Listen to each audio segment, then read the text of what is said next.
Numerical analysis. Numerical analysis के अंतर्गत पढ़ रहे हैं हम लोग ऑर्डिनरी डिफरेंशियल इक्वेशन, यानी ऑर्डिनरी डिफरेंशियल इक्वेशन को है ना न्यूमेरिकली सॉल्यूशन करेंगे। और उसके लिए पिछले क्लास में एक मेथड पढ़े थे, ईलर्स मेथड। आज उसी का एडवांस मेथड है जिसका नाम है मॉडिफाइड ईलर्स मेथड, उसी से बनाया गया है। और यह जो है आपको एक्चुअल वैल्यू जो है देने में आपको मदद करता है। जैसे अप्रोक्सीमेट वैल्यू देता है ईलर थ्योरम, और इधर मॉडिफाई भी देगा आपको अप्रोक्सीमेट वैल्यू, लेकिन यह जो है बहुत नियर वैल्यू देगा, है ना, क्योंकि उसी का एडवांस बनाया गया है। देखिए कैसे देता है। लेक्चर 42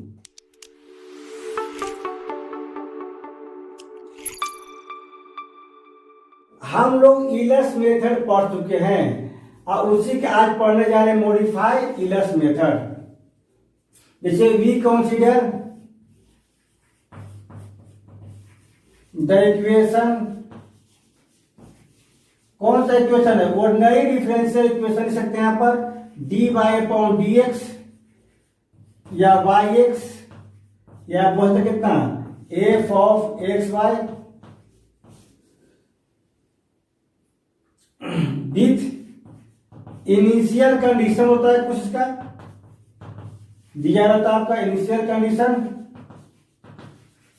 y x नोट बराबर y नोट। इसका मतलब था कि x बराबर x नोट और y बराबर y नोट बोल सकते हैं इसको। वी नो डैट, पहले हम ईलर्स मेथड ले लेंगे। वी नो डैट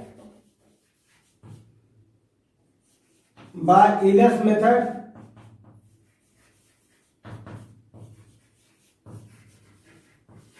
क्या पढ़े थे हम लोग? फर्स्ट के लिए y1 equal to y note plus h f x nought y nought. यह क्या है? एक स्लोप है। क्या है? स्लोप ऑफ टेंजेंट है, यानी dy अपॉन dx बोलिए, या फिर हम लोग एम भी बोलते हैं स्लोप इसको। ये कितना है? एफ ऑफ एक्स वाई था। अगर इनिशियल कंडीशन पर लेना है तो क्या हो जाएगा? एक्स नोट और वाई नोट हो जाएगा। इस तरह से कल पढ़े थे y1 निकालने के लिए, फिर y2 y3 जितना स्टेप बोला वो निकाल सकते हैं इसके माध्यम से हम लोग। ये इनिशियल कंडीशन दिया जाएगा। ये स्लोप है dy अपॉन dx बराबर कितना था? एफ एक्स वाई था। तो हम लोग पॉइंट लिए एक्स नोट और वाई नोट पर, तो कितना हो गया? F x naught y naught हो गया dy अपॉन dx स्लोप। अब क्या होता है? ये जो स्लोप है डायरेक्टली स्लोप जो है फिगर में पढ़ जा, जिस तरह से कोई भी कर्व बनाते हैं जैसे ये कर्व था, और जैसे हम लोग लेंगे टेंजेंट यहां पर लाइन लेंगे, स्लोप लेंगे इसका, तो क्या होता है? कुछ में कुछ इरर बन जाता है एक स्टेप दूसरे स्टेप में। ये इरर को सेटिस्फाई करने के लिए क्या करेंगे? इसका स्लोप लेकर के क्या करेंगे? 20 का स्लोप निकाल देंगे, ताकि जो भी थोड़ा सा इरर बचा था आपका, है ना, वो आपका एक्चुअल वैल्यू के रूप में आएगा। यानी कि वैल्यू सबसे नियर एग्जैक्ट वैल्यू आ जाए, उसके लिए क्या करेंगे कि स्लोप ऑफ फर्स्ट पॉइंट था, स्लोप ऑफ सेकंड पॉइंट था, दोनों को मीन वैल्यू निकाल देंगे, यानी कि मिड पॉइंट निकाल देंगे दोनों स्लोप का। तो आपका नियर टू बन जाएगा अप्रोक्सीमेट वैल्यू जो होगा, सबसे नजदीक बन जाएगा किसका? एग्जैक्ट वैल्यू का।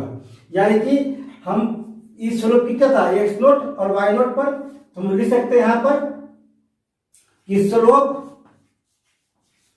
एट किस पर? Slope at x naught y naught बराबर कितना था? एफ एक्स नोट और वाई नोट इनिशियल पॉइंट पर। इसी तरह से स्लोप ले लेते हैं हम लोग, लिख लिए आप लोग।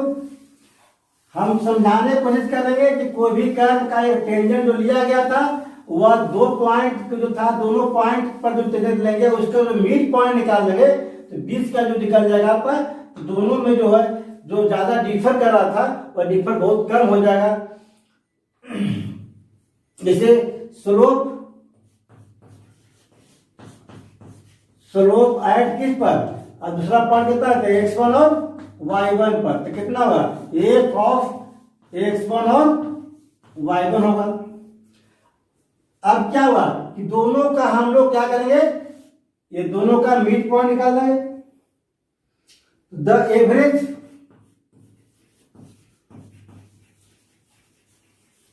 निकाल लीजिए, average of the slope,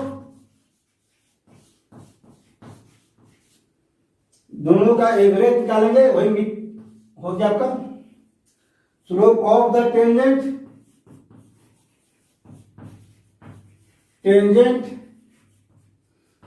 eight the given points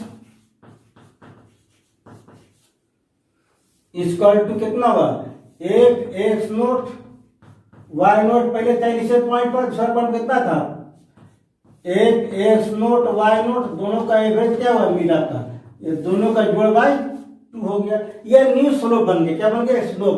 एक m1 स्लोप था, एक m2 स्लोप था, दोनों को जोड़ बाई 2 कर दिया तो एक नया स्लोप बन गया आपका दोनों के बीच का। इससे क्या हुआ, ज्यादा एग्जैक्ट वैल्यू के नजदीक आ जाएगा वैल्यू आपका। अब देखिए इस तरह से हम लोग फास्ट अप्रोक्सीमेट निकालेंगे। 10 वी ऑब्टेन किसका, मॉडिफायर का है ना, the first modify value of किसका, y1 गिवन बाय कितना हो, y1 equal to Y naught तो होगा ही आपका प्लस एस था, और फिर क्या था यहाँ पर, एस के बाद था एफ एक्स नोट और वाई नोट, ये स्लोप था इनिशियल पॉइंट का। अब इसको न लिख करके स्लोप कौन सा लिखेंगे, न्यू स्लोप बना आपका कौन सा, f x naught y naught plus f x one y one by 2, ये न्यू स्लोप था आपका। वही जो इनिशियल स्लोप क्या करें, नया स्लोप निकाल दिए, फर्स्ट इनिशियल पॉइंट का दूसरा पॉइंट का, दोनों का बीच का निकाले, ये भी क्या स्लोप ही आपका है। तो y1 बराबर निकल गया आपका कितना, y naught plus h by 2 कितना, f x naught y naught plus f x one y one. इस तरह से हम लोग सेकंड अप्रोक्सीमेट में निकालेंगे। कैसे निकालेंगे, ये y1 को लेना पड़ेगा, तो क्या बन जाएगा, वो सेकंड बन जाएगा। किधर यहां तक। अब इसमें क्या होता है कि सेकंड अप्रोक्सीमेट जो है, the second approximate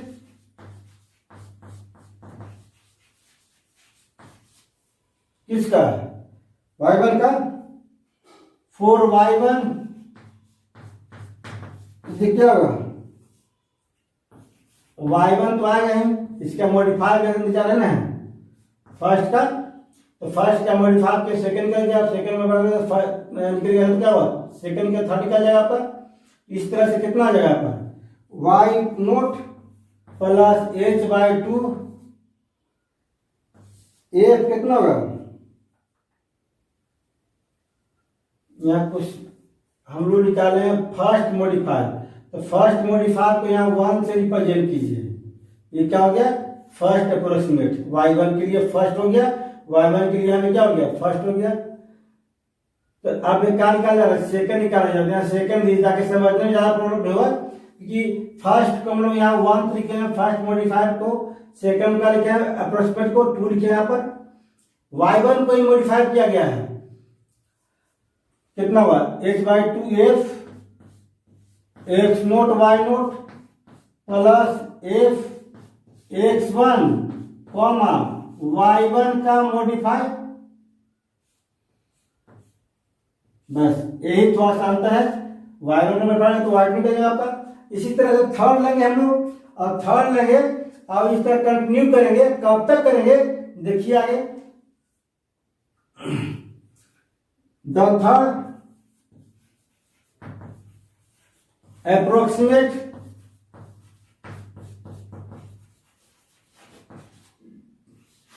for y1 is y1 का 3 यानी थर्ड अप्रोक्सीमेट हो गया, कितना हो गया y0 plus h/2 f of x0 y0 plus f x1 y1 तो कितना हुआ, सेकंड चला जाएगा यहाँ पर।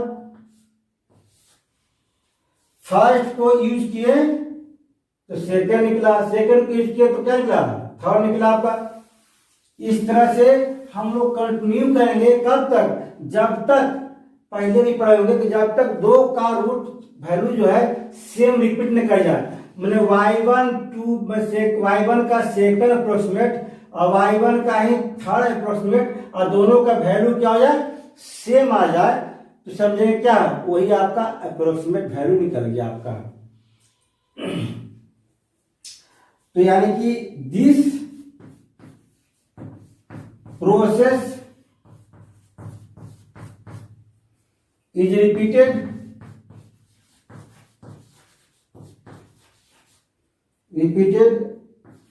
until, कब तक रिपीट करेंगे, जब तक no change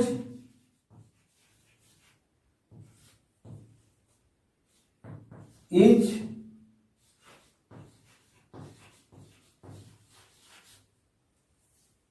in the value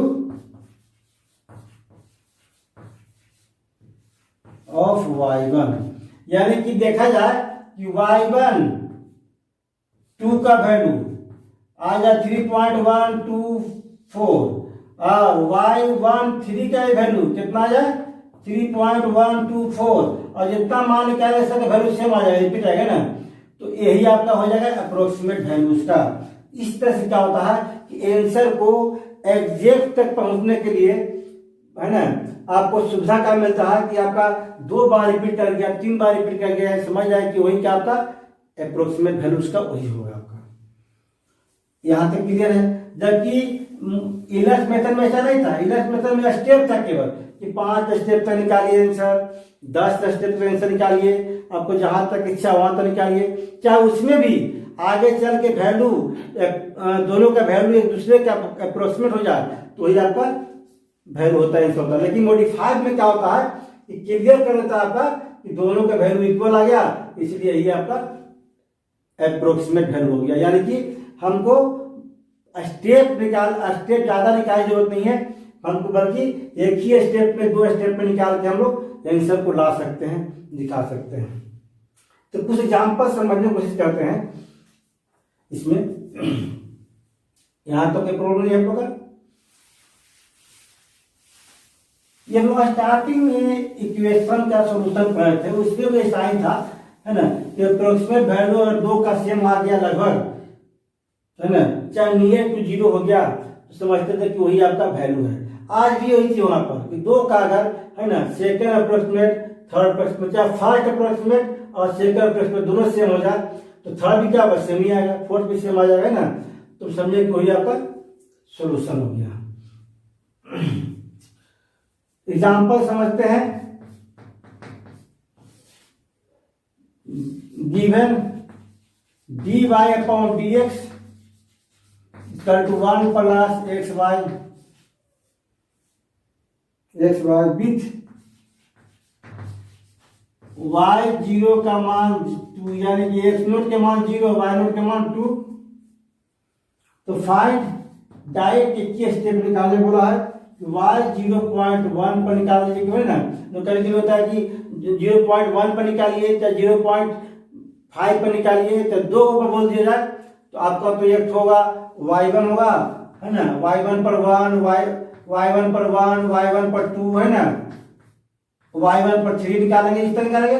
दूसरा क्या करना पड़ेगा कि y2 पर 1, y2 पर 2, है ना, y2 क्यों, क्योंकि अगर 2 बार निकालना पड़ेगा तो, है ना, नहीं तो एक ही वैल्यू बोला डायरेक्ट निकालने के लिए 0.1 पर। तो बाय मॉडिफाइड इलर्स मेथड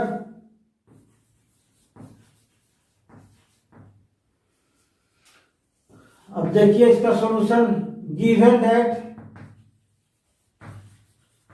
दिया हुआ कितना है, ऑर्डिनरी डिफरेंशियल इक्वेशन दिया हुआ dy upon dx 1 plus x y दिया हुआ है।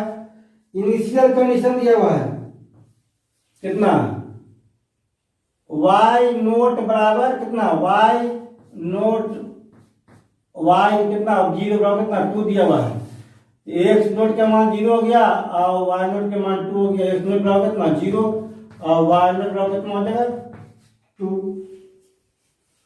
इफ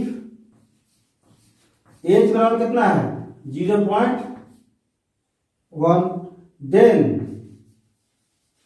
तब स्टार्टिंग जो है कभी कभी इसी को दो स्टेप पे ला के ही बना सकते हैं, नहीं तो डायरेक्टली हम बोला है डायरेक्टली निकाल दे रहे हैं। h का मान कितना नहीं है 0.1। तो स्टार्टिंग वैल्यू फॉर y1 इसका तो कितना हो जाएगा y 0.1 is given y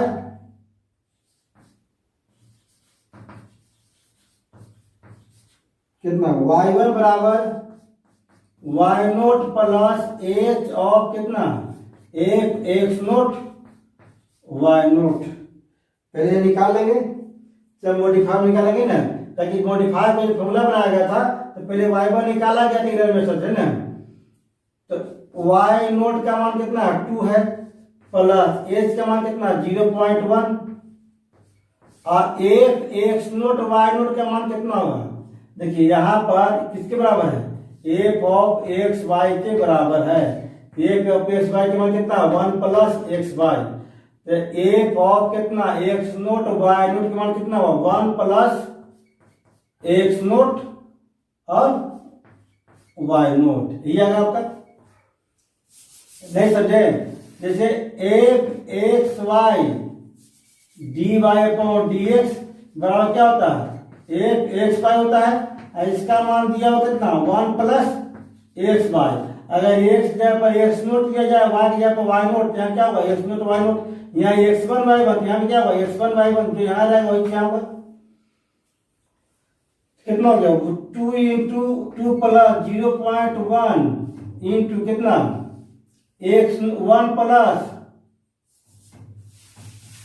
equal to 2 plus 0.1 into 1 plus कितना एक्स नोट वाई नोट, तो एक्स नोट कितना 0 और वाई नोट कितना है 2, तो 0 गुने 2 तो पूरा क्या हो जाएगा 0 हो जाएगा। तो क्या बचेगा आपका 1 से गुना करेंगे तो इतने बचेगा आपको 2.01 आएगा इंटू करने के बाद, और जोड़ देंगे 2 से तो 2.01 होगा।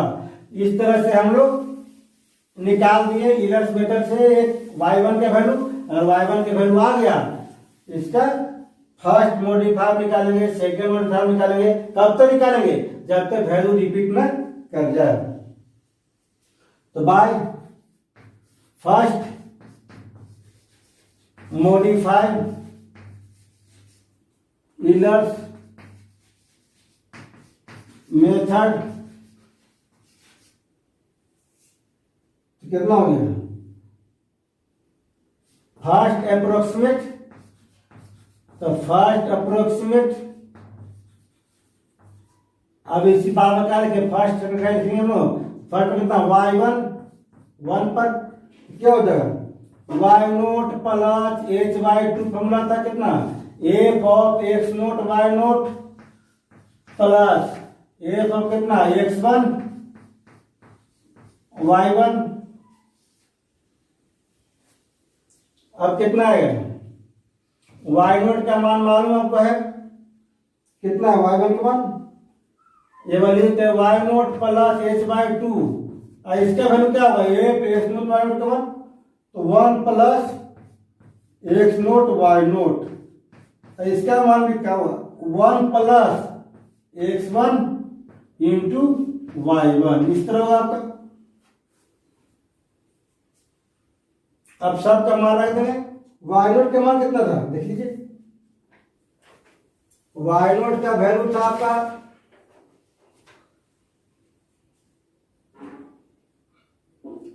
2 प्लस एच का वैल्यू था 0.1/2, 1 कितना हो गया 2 हो गया, plus x naught y naught, तो 0 × 2 प्लस x1 y1, x1 का मान कितना हो गया 0.1 ही होगा आपका, क्योंकि एक ही वैल्यू लिया गया था अपना, एच का मान कितना लिया 0.1 लिए थे। तब लिखेंगे x1 का मान, तो क्या होगा,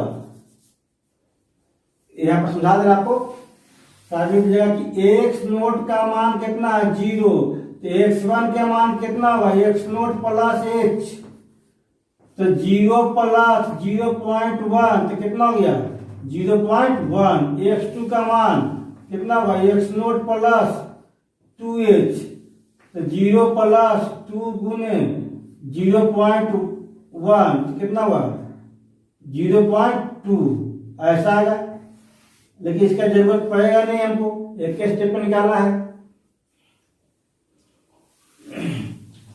समझ गए, एक्स नोट के मान कहां से लिखे हम यहाँ पर 0.1 इंटू ये 1 और 1 यहाँ पर 2 हो गया, यहाँ 0 था यहाँ 2 था, x1 कितना था 0.1, x2 कितना था, अब y1 अभी निकाले हम लोग, y1 के वैल्यू था 2.1 था, 2.1 था आपका। अब चलिए सबको इंटू अगर कर दिया जाए है ना, आप सोल्व कर लीजिएगा तो कितना आएगा 2.1105 आएगा। आप अपने से इंटू करके देख लीजिएगा एक बार, ये तो 0 हो गया 2 हो गया, या 0.1 गुना 2.1 इंटू करके और जो करके इसको सोल्व कर लीजिएगा कितना आएगा। अब क्या हुआ सेकंड अप्रोक्सीमेट कितना हो गया, सेकंड अप्रोक्सीमेट जो हो गया आपका y1 का 2 लेंगे ना, कितना होगा y नोट प्लस h/2 कितना f x naught y note plus f x1 y1, इस तरह से y नोट का मान मालूम आपको है, एक स्टेप बढ़ा दे रहा आपको यहाँ पर, यहाँ सोल्व कर रहा है कितना 1 plus x naught y naught plus यहाँ क्या 1 प्लस x1, यहाँ क्या हो जाएगा y1 का फर्स्ट मॉडिफायर कितना था 1 यहाँ लिखते हैं, x1 इंटू कितना हुआ y1 का फर्स्ट अप्रोक्सीमेट, y1 का फर्स्ट अप्रोक्सीमेट सबका मान रख दिए यहाँ पर कितना था 2 था प्लस 0.1/2 हो गया, यहाँ पर 1 और 1 कितना होगा 2 प्लस क्या हो जाएगा 0 × 2 तो 0 हो गया पूरा, प्लस x1 कितना हुआ 0.1 इंटू y1 का कितना हो गया 2.1105। इसको सोल्व करके देख लीजिएगा है ना, अगर सोल्व करने से यही चीज रिपीट कर जाता है 2.1105 सेम चीज आता है, तो अब देखा क्या गया कि y1 का फर्स्ट अप्रोक्सीमेट और y1 का भी क्या सेकंड अप्रोक्सीमेट, तो y1 का फर्स्ट अप्रोक्सीमेट और y1 का सेकंड अप्रोक्सीमेट दोनों का वैल्यू अगर सेम आता है, फिर से रिपीट कर दे रेफरेंस इंटू देख लीजिएगा आप है ना, अगर सेम आता है, अगर सेम नहीं आएगा तो y1 का 3 निकालेंगे, y1 का 4 निकालेंगे, अगर सेम आता है सबका सेम वैल्यू आ गया यही आपका निकल गया अप्रोक्सीमेट वैल्यू। क्लियर है यहां तक। इस तरह से अपने से भी और कुछ न्यूमेरिकल वगैरह बनाइएगा है ना, ज्यादा क्लियर हो जाएगा आपका। 10 फाइनल जो वैल्यू होगा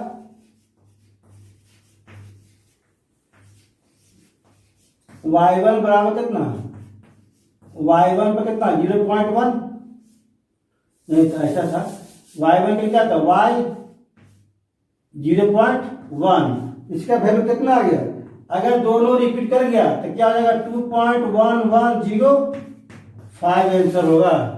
अगर रिपीट नहीं करता है तो आगे और बढ़ाना होगा आपको। इस तरह से न्यूमेरिकल बनाने की कोशिश कीजिएगा है ना। फिर से रिपीट करते हैं, लैंग्वेज समझना बहुत जरूरी है। y1 का फर्स्ट अप्रोक्सीमेट ये 11 है, y1 का सेकंड अप्रोक्सीमेट 11 है, y1 का थर्ड अप्रोक्सीमेट, y1 का 4 अप्रोक्सीमेट है ना, अगर सबका वैल्यू है ना, मान लीजिए इसका वैल्यू डिफरेंट, इसका वैल्यू डिफरेंट है, इसका वैल्यू क्या हो रहा है, सेम आ गया, दोनों वैल्यू क्या हो गया, सेम। जो वैल्यू आएगा वही वैल्यू क्या बनेगा, फाइनल वैल्यू कराएगा किसका, y1 का अप्रोक्सीमेट वैल्यू, यानी कितना y0.1 का। इस सबके साथ अप्लाई होगा, प्रत्येक नंबर के साथ अप्लाई होगा। अपने से कुछ नंबर के बारे में कुछ कीजिएगा, नहीं बनेगा तो पूछिएगा भी। नेक्स्ट डे इसका नेक्स्ट मेथड पढ़ेंगे हम लोग।